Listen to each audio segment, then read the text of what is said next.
माखी तो मिठड़ा मदनी दा नाए लभते जे आवे ते ठर वेंदा हाए आसिम नू आसरा है सोने नबी दा दो जग ते सोने दे झंडे दी छां और लावारिस नहीं मेरा वारिस है मेरी सुनदा बहु फरियाद साए धक्के धुके खादे न दुनिया ते कीती कहीं भी नहीं मदाद ते मैथे आसिम रब सही करम कमाया है मेरा वध गया ढेर सवाद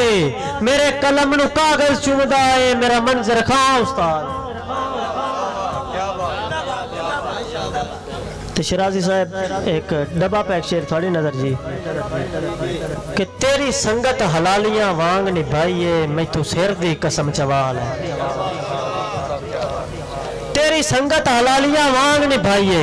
मैं तू सिर दी कसम चवाल है तेरे दर्दा मैं दरबान जू हाँ मेरे बेशक शुगल बना ले तो मैं जींदिया तई तेरी नौकरी करसा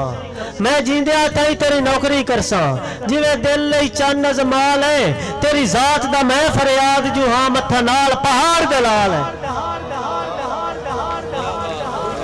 तेरी जात दा मैं फरियाद जू हाँ मत्था नाल पहाड़ दे लाल है। ते भाई बाबर सगला साहब थोड़ी नजर शेर जी के पारू बंदे आए कोई तजारत की गर्ज नाल उरवार आए आके ना एक मस्कीन दा दिल ले लिया शिराजी साहब दिल लैके टुर पे वो मगरू भजया उन्होंने धिक्के दिते वो ना हटिया उन्होंने आरे लाने वास्ते ना उन्होंने कहा भी इतने तंबू तान तसी इत्थे रहने वो तंबू तान लग गए वो निकल गए तो पीछे की याद है वो आदा है मेरी सोच दे आसिम काफले दे मैनू भुल गए जदन सलाह रे मेरी सोच दे आसिम काफले दे मैनू भुल गए जदन सलाह रे और मैनू सफर च धोखा दे के टुर गए मेरे प्यार दा अजब व्यापार है। ते शिराजी साहब होया कि तंबू यार तनेंदियां ढिल लग गई